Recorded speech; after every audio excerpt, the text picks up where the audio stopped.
Thank you, Edinburgh. Good evening. Good to be here at the Comedy Roadshow. Thought maybe start off with a joke. So, I seen a sign that said, "Have you seen this man?" So I phoned up and I said, "No."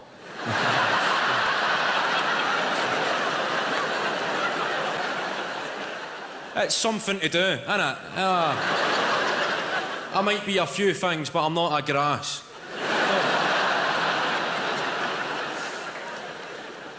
So it's good to be in Edinburgh. I'm actually from Glasgow myself. Thank you. We very much get a reputation. The city of Glasgow was recently announced as Europe's murder capital, but also voted the UK's friendliest city. In the same week. We got our act together pronto. You might get the shite kicked out of you, but you'll get directions to the hospital.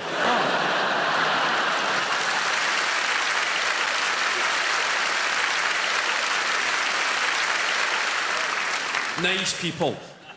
A bit mental, but a friendly mental. I also remember my first ever altercation with a friendly madman.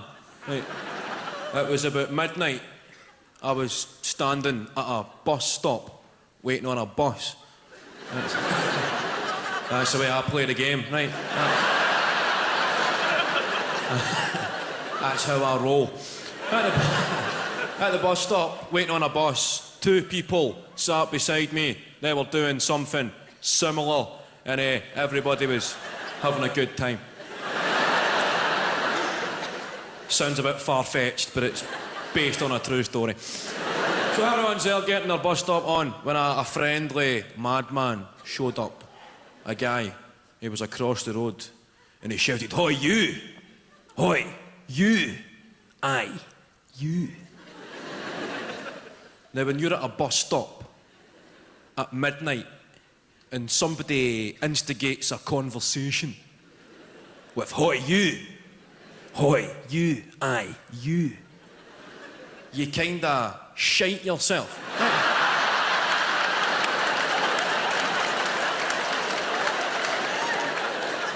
And you try and keep your head down, right? And then the guy shouts, "Hoi, fat boy! Fatty!" And while I'm standing there and I'm looking at the two people, I'm trying to figure out their BMI. And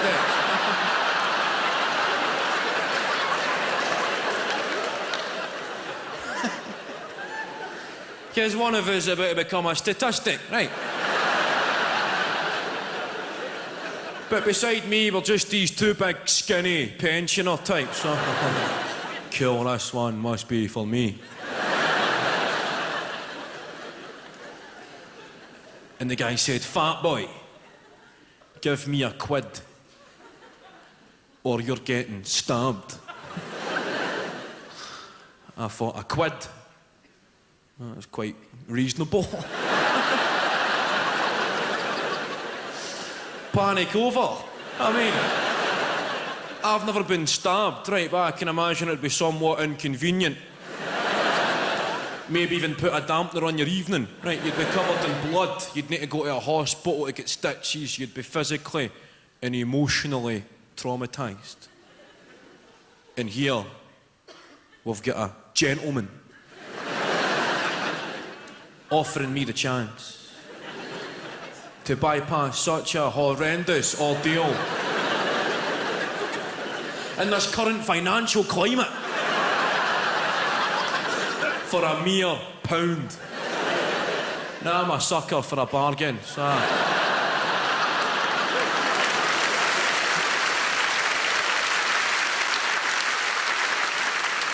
In Edinburgh, you're talking at least a £5, aren't you? Is everybody having a good credit crunch? Everybody enjoying it? I don't really know what happened. I just remember everything just became really expensive, right? And you never asked any questions. You just get charged astronomical prices just to be told, "Oh yeah, that's the credit crunch," right? But the final straw for me, I was in a shop, right? and I was buying a packet of Bikers. A packet of Space Raiders. And a packet of Johnny's onion rings. Does anybody know the collective term for these kind of crisps? Exactly. Now imagine my shock when the guy asked me for 45 pence.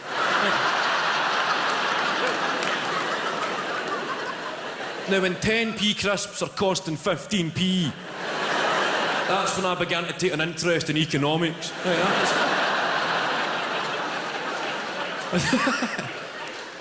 That's when I started watching Bloomberg and reading the Financial Times. The FTSE's up on the Dow Jones, who knows what that means, but it's only a matter of time before we're paying £1 for a chomp.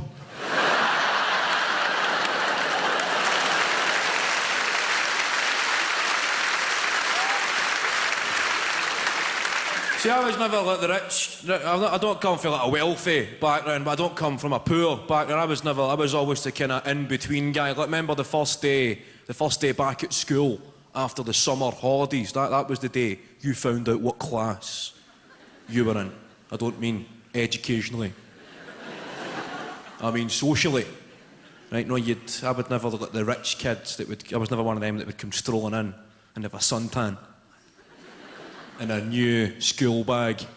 But I was never one of the ones that would come in with like a black eye and a new second name.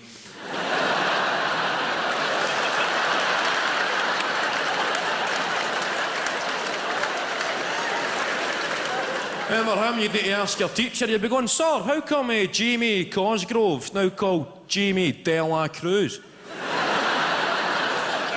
Oh, it's because his mum's a dirty. Well, gentlemen, that's all for me. Thank you all.